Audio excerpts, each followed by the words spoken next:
बिस्मिल्लाहिर्रहमानिर्रहीम। Dear students, अस्सलाम वालेकुम। स्टूडेंट्स, क्वेश्चन 4 को कराने से पहले क्वेश्चन 4 के अंदर ये कॉन्सेप्ट यूज होगा, पहले मैं ये बताता हूं आपको। ये टॉपिक है condition for equality of two complex number, यानी कब दो कम्प्लेक्स नंबर्स इक्वल होते हैं। स्टूडेंट्स, जब भी दो कम्प्लेक्स नंबर आपस में इक्वल हों तो ये तभी मुमकिन है कि पहले कम्प्लेक्स नंबर का रियल पार्ट दूसरे कम्प्लेक्स नंबर के रियल पार्ट के इक्वल हो और पहले कम्प्लेक्स नंबर का इमेजिनरी पार्ट दूसरे कम्प्लेक्स नंबर के इमेजिनरी पार्ट के इक्वल हो। मिसाल के तौर पर मैं यहाँ पे लिख रहा हूँ 7 + 4 एटा, ये एक कम्प्लेक्स नंबर है, और दूसरा कम्प्लेक्स नंबर मैं लिख रहा हूँ x + y एटा। मैं कहता हूँ इन दो को मैंने इक्वल कर लिया। अब अगर ये दो कम्प्लेक्स नंबर इक्वल हैं तो हम इनको कंपेयर कर लेंगे, यानी x should be 7 here and y यानी imaginary part that should be 4 है। इसका रियल पार्ट 7 है और इधर रियल पार्ट x है, it mean x should be 7 here. इसका इमेजिनरी पार्ट 4 है और इधर इमेजिनरी पार्ट y है, तो इमेजिनरी पार्ट क्या होना चाहिए? 4। यानी हम comparing real and imaginary part कर लेंगे। स्टूडेंट्स, आप इसी कंसेप्ट को मैट्रिसेस में याद करें। अगर दो मैट्रिसेस आपस में इक्वल होते हैं तो पहली बात यह कि इनका ऑर्डर इक्वल होना चाहिए और दूसरी बात यह कि अंदर कॉरेस्पॉन्डिंग एंट्रीज जो हैं वो सेम होनी चाहिए। लेट यहाँ पे 7 9 है, 4 6 और इधर 7 9 XY है। ये दो इक्वल मैट्रिसेस हैं, तो what should be x here? तो आप फौरन कहेंगे x = 4 and what should be y here? y = 6। Matrices में हम ये कंसेप्ट यूज करते हैं कि जब भी दो इक्वल मैट्रिसेस हों तो ये कब मुमकिन है? जब उनका ऑर्डर भी सेम हो और कॉरेस्पॉन्डिंग एंट्रीज भी सेम हो। तो इधर भी हमने इनको इक्वेट किया है, यहाँ पे कॉम्प्लेक्स नंबर्स हैं, इसमें भी हम इनको इक्वेट करेंगे। सिमिलरली आप याद करें वेक्टर्स के सेंस में, लेट ये एक वेक्टर है 7i + 9j, इधर मैं लिख लेता हूँ xi + yj। तो ये दो वेक्टर आपस में इक्वल हैं, बीच में इक्वल का साइन है, तो what should be x here? तो आप फौरन कहेंगे sir x should be 7 here, what should be y here? आप कहेंगे y = 9। तो यहाँ पे x की वैल्यू 7 होनी चाहिए और y की वैल्यू 9, क्योंकि जब भी दो वेक्टर इक्वल होते हैं तो वहाँ हम ये चीज़ देखते हैं कि आयत कंपोनेंट आयत के इक्वल होना चाहिए, जेथ कंपोनेंट जेथ के इक्वल होना चाहिए। और जब दो कम्प्लेक्स नंबर इक्वल हो तो ये कब मुमकिन है? रियल पार्ट के इक्वल होना चाहिए और इमेजिनरी पार्ट के इक्वल होना चाहिए। तो जब भी स्टूडेंट्स दो कम्प्लेक्स नंबर इक्वल होंगे तो हम क्या देखेंगे कि इनके रियल पार्ट को रियल पार्ट के इक्वल होना चाहिए और इमेजिनरी पार्ट को इमेजिनरी पार्ट के इक्वल होना चाहिए। स्टूडेंट्स, इस कंसेप्ट को हम एक्सरसाइज 1.1 के क्वेश्चन नंबर 4 के अंदर हम यूज करेंगे। क्वेश्चन 4 में आपको इनफैक्ट एक आइडेंटिटी या इक्वेशन दी जाएगी और वहां पे हम जब x और y की वैल्यूज हम फाइंड आउट करेंगे तो वहां पे हम यही काम करेंगे, comparing real and imaginary part of the complex number. तो हम रियल पार्ट को रियल के इक्वल कर लेंगे और इमेजिनरी पार्ट को इमेजिनरी। तो वहां पे जैसे ही मैं लिखूंगा comparing real and imaginary parts, तो आपने इस कंसेप्ट को फौरन यहाँ पे अप्लाई करना है। तो उधर हमने रियल को रियल के इक्वल कर लिया होगा और इमेजिनरी पार्ट को इमेजिनरी पार्ट के इक्वल कर लिया होगा, तो वहां से हमने x और y की वैल्यू फाइंड आउट कर लेनी है। इस कंसेप्ट को हम क्वेश्चन 4 के तमाम पार्ट्स के अंदर यूज करेंगे, तो ये बात आपने उधर याद रखनी। बिस्मिल्लाहिर्रहमानिर्रहीम। डियर स्टूडेंट्स, अस्सलाम वालेकुम। स्टूडेंट्स, अब हम एक्सरसाइज 1.1 का क्वेश्चन नंबर 4 करते हैं। क्वेश्चन नंबर 4 में हमें कहा जा रहा है find values of real number x and y in the following. Students, ये जो एक्सप्रेशन है ये एक आइडेंटिटी एक्सप्रेशन है।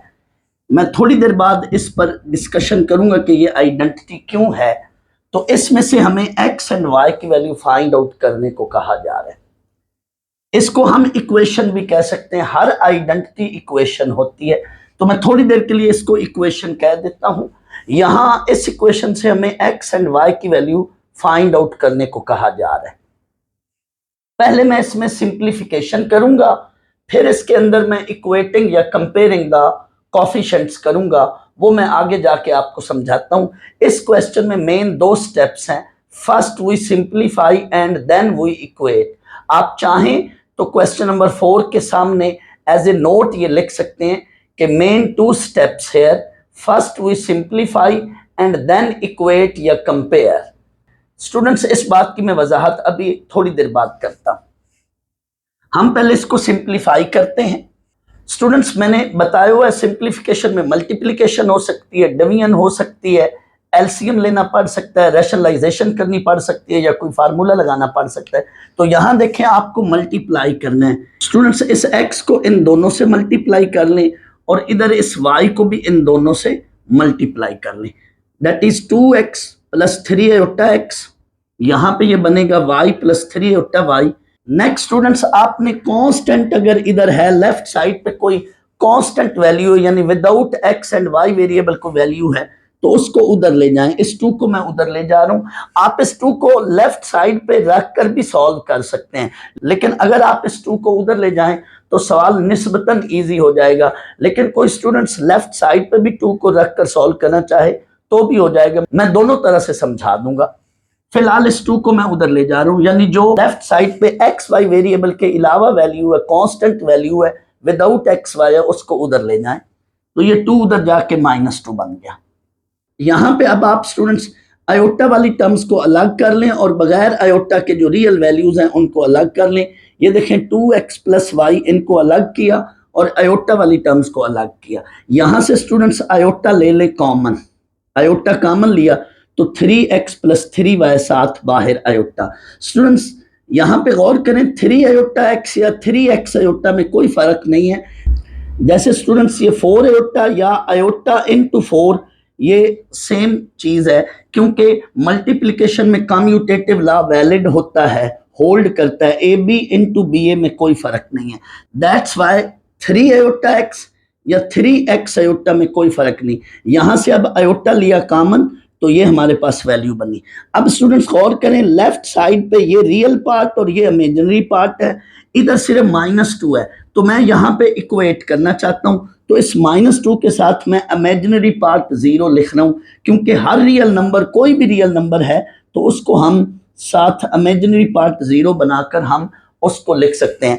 Every real number can be convert into complex form, that is 7 equal to 7 plus 0 होता, तो ये कम्प्लेक्स नंबर में कन्वर्ट हो जाता है। हर रियल नंबर को हम कम्प्लेक्स नंबर की फॉर्म में कन्वर्ट करके लिख सकते हैं। दैट्स वाई इस -2 को हमने लिखा -2 प्लस 0 होता।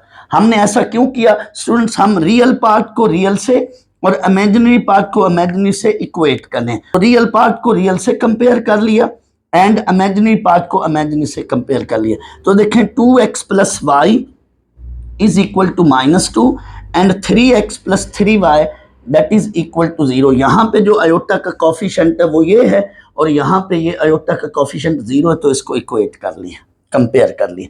स्टूडेंट्स किसी इक्वेशन में कोई नंबर कॉमन निकलता हो तो बेहतर है वो नंबर कॉमन लेकर डिवाइड कर लें ताकि वो इक्वेशन और सिंपलेस्ट फॉर्म में चली जाए। तो इन 2 इक्वेशंस को मैंने सॉल्व करना है।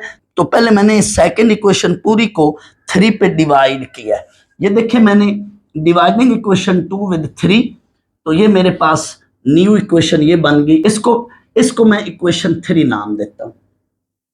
नाउ सॉल्विंग इक्वेशन 1 एंड 3, इनको सॉल्व करना है। स्टूडेंट्स इनको सॉल्विंग साइमल्टेनियसली भी कह सकते हैं, सॉल्विंग इक्वेशन 1 एंड 2 साइमल्टेनियसली, या सिर्फ लिख लें सॉल्विंग इक्वेशन 1 एंड 3।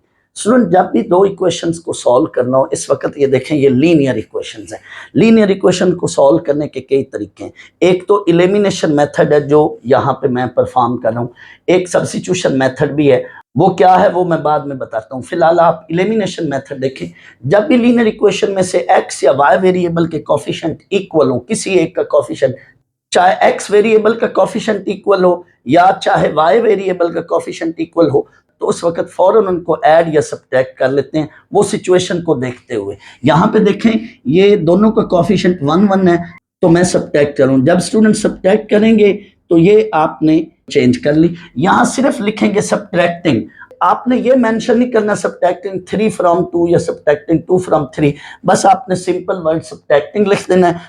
तो अंडरस्टूड है, आप जिसको जिसमें से सब्ट्रैक्ट कर रहे हैं वो यहाँ मेंशन हो जाएगा, वो अंडरस्टूड है।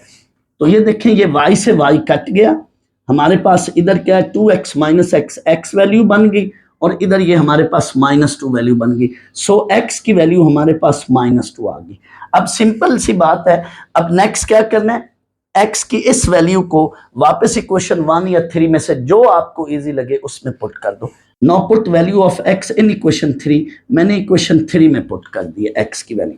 3 इंप्लाइज दैट, पहले x + y = 0 लिखा, x की वैल्यू -2 ये पुट कर दी यहाँ पे, तो हमारे पास -2 को उधर ले जाएं तो हमारे पास y की वैल्यू क्या बन गई, 2।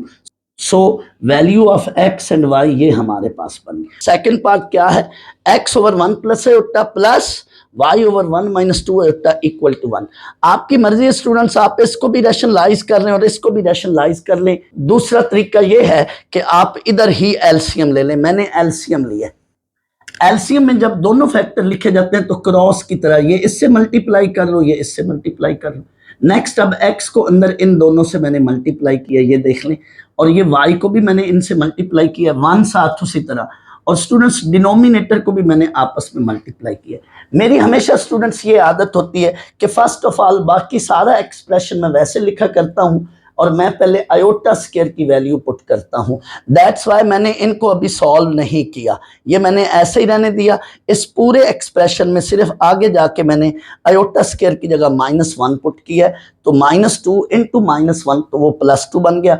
उसके बाद फिर मैं नेक्स्ट सॉल्व किया करता हूँ। अब आप देखें, रियल को रियल के साथ इकट्ठा किया x + y, इमेजिनरी को इमेजिनरी के साथ इकट्ठा किया, नीचे भी यही काम किया, 1 और 2 को इकट्ठा किया और इमेजिनरी यानी आयोटा वाली टर्म्स को इकट्ठा किया।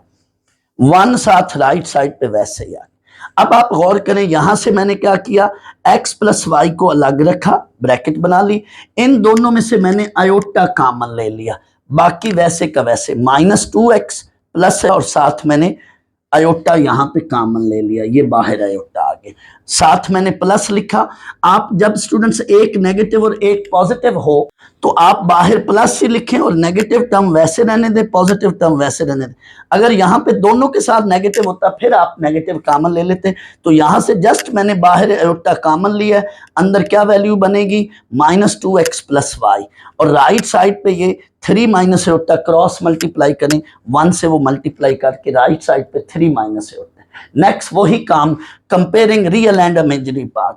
इधर से रियल पार्ट है x + y और इधर से रियल पार्ट है 3, तो x + y = 3। स्टूडेंट्स इधर ये आयोटा का कोफिशिएंट है और इधर आयोटा का कोफिशिएंट -1 है, तो आपने लिखा -2x + y इंटू आयोटा है, तो ये देखें -2x + y और इधर से आयोटा का कोफिशिएंट -1 है, यानी मैंने कंपेयरिंग द कोफिशिएंट्स किए, यानी मैंने रियल को रियल से इक्वेट कर लिया, इमेजिनरी को इमेजिनरी से।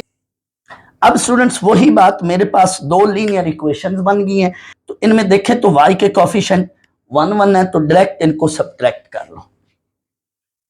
सब्ट्रैक्टिंग इक्वेशन 1 और 2, स्टूडेंट्स जैसे ही इनको सब्ट्रैक्ट करेंगे तो ये देखें आपके पास ये सीन बनेगा, y से y कट गया, इधर हमारे पास क्या वैल्यू बनी, दैट इज 3x, ये प्लस है, दैट इज 3x = 4, तो हमारे पास 3 को उधर डिवाइड करें तो हमारे पास x की वैल्यू 4/3 बन गई। अब क्या करना है, x की ये 4/3 वैल्यू को वापस किसी एक इक्वेशन में पुट कर दें, तो आप इक्वेशन 1 में पुट कर लें या 2 में मर्जी, तो हमने इसको x की वैल्यू को 1 इक्वेशन में पुट किया। जैसे ही आप 1 में पुट करेंगे, यहाँ पे देखें x की वैल्यू 4/3 है, 4/3 को उधर ले जाएंगे, हमें y की वैल्यू निकालनी है, लेफ्ट पे y और 4/3 इधर जाके माइनस हो जाएगा। नेक्स्ट अब आप इसका एलसीएम लोगे, जैसे ही स्टूडेंट्स आप इसका एलसीएम लोगे तो ये बनेगी 3 × 3 ऊपर 9 -4, ऊपर 9 - 4 वैल्यू बन गई, नीचे 3 एलसीएम। अब ये हमारे पास y की वैल्यू क्या बन गई, 5/4, तो हमारे पास x एंड y का सोल्यूशन आ गया। स्टूडेंट्स अब क्वेश्चन 4 का पार्ट 3 हम करते हैं। पार्ट 3 ये हमें दिया गया है। स्टूडेंट्स हम राइट साइड पर पहले एलसीएम लेंगे, एलसीएम में जब हम दोनों फैक्टर नीचे लिखेंगे तो ये इससे मल्टीप्लाई कर लेंगे और ये इससे मल्टीप्लाई, ये मैंने ऊपर लिख दी वैल्यूज। अब स्टूडेंट्स नोमिनेटर में इन दो को आपस में मल्टीप्लाई करें और इन दो को आपस में मल्टीप्लाई करें, जबकि डिनोमिनेटर में इन दो को आपस में मल्टीप्लाई करें, तो देखें ये सिंपल मल्टीप्लिकेशन है, ये मैंने ऊपर और नीचे मल्टीप्लिकेशन कर दी। स्टूडेंट्स मेरी ये आदत है कि मैं पहले किसी भी एक्सप्रेशन में अगर आयोटा स्क्वायर आए तो पहले मैं उस आयोटा स्क्वायर की वैल्यू पुट किया करता हूँ, बाकी सारा एक्सप्रेशन एज इट इज, फिर बाद में अगले स्टेप में उस एक्सप्रेशन को मजीद सिंप्लीफाई करता हूँ। तो देखें यहाँ पे जस्ट मैंने ये सारा एक्सप्रेशन इसी तरह से लिखा है, जस्ट आयोटा स्क्वायर की जगह मैंने -1 पुट किया तो ये -5, और नीचे भी बाकी सारा एक्सप्रेशन उसी तरह से, जस्ट यहाँ पे -2 मैंने लिखा। अब मैं क्या करूँगा, रियल नंबर्स को आपस में और इमेजिन नंबर को आपस में ऐड कर रहा हूँ।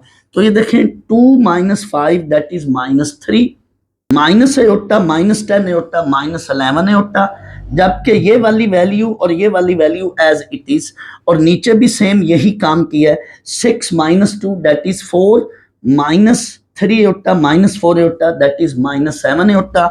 लेफ्ट साइड पे ये वाली वैल्यू एज इट इज, इसको आप रैशनलाइज ना करें, इधर स्टूडेंट्स रैशनलाइजेशन की जरूरत फिलहाल नहीं है, आप जस्ट एलसीएम लें, मल्टीप्लाई करें और फिर क्रॉस मल्टीप्लाई कर लें।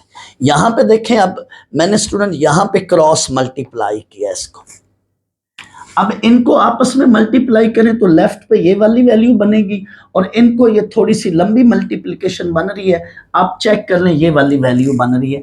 तो जहां जहां अब आयोटा स्क्वायर है उधर मैंने -1 लिखना, बाकी सारा एक्सप्रेशन राइट साइड पे वैसे का वैसे, जस्ट आयोटा स्क्वायर की जगह मैंने -1 लिखा, तो ये मेरे पास ये वैल्यू आ गई।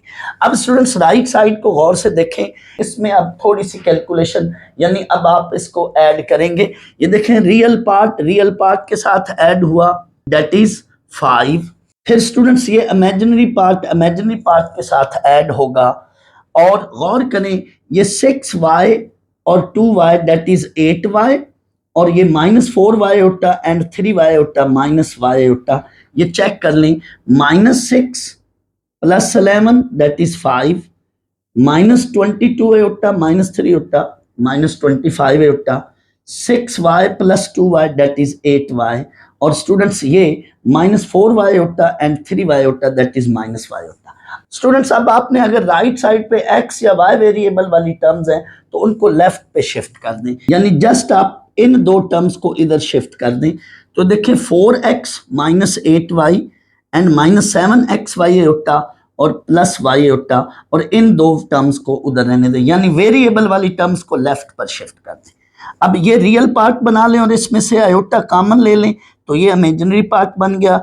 Now comparing the real and imaginary parts, अब आप इसको इक्वेट कर लें तो आपके पास ये दो इक्वेशंस आ जाएंगी।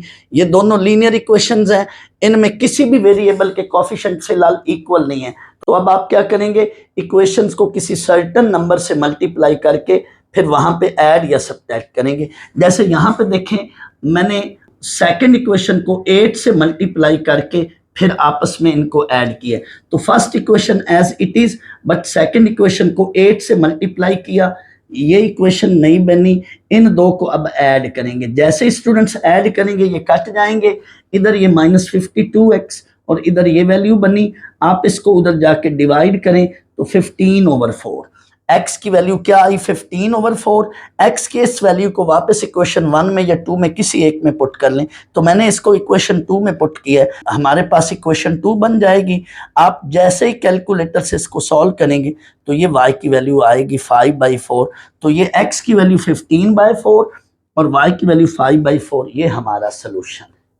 स्टूडेंट्स आपकी मर्जी, आप इसी क्वेश्चन को इस तरह से एलसीएम से जैसे मैंने किया इस तरह से भी कर सकते हैं, और आप चाहें तो इस क्वेश्चन को रैशनलाइजेशन से भी कर सकते हैं।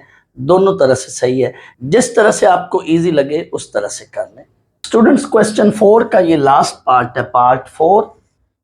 x × 1 + आयोटा 1 + आयोटा पे स्क्वायर प्लस y × 2 - आयोटा इस पे square equal to 3 + 10 iota. Students ये भी हम स्क्वायर ओपन करेंगे और ये भी स्क्वायर ओपन करेंगे। यहाँ पे a + b होल स्क्वायर का फार्मूला, सो a² + b² + 2ab ये वैल्यू बनी, बट यहाँ पे a - b whole square formula लगेगा, तो वो क्या होता है फार्मूला, a² + b² - 2ab। तो इस लिहाज से 2 का स्क्वायर प्लस आयोटा का स्क्वायर माइनस 2ab के लिहाज से ये -4 आयोटा बनेगा। स्टूडेंट्स अब मैं आयोटा स्क्वायर की वैल्यू पुट करूंगा यहाँ पे भी और यहाँ पे भी, 1 - 1 + 2 आयोटा, और ये स्टूडेंट्स 4 -1 -4 एयोटा। अब स्टूडेंट्स गौर करें, ये 1 और ये 1 कट गया तो हमारे पास ब्रैकेट के अंदर ये वैल्यू बन गई।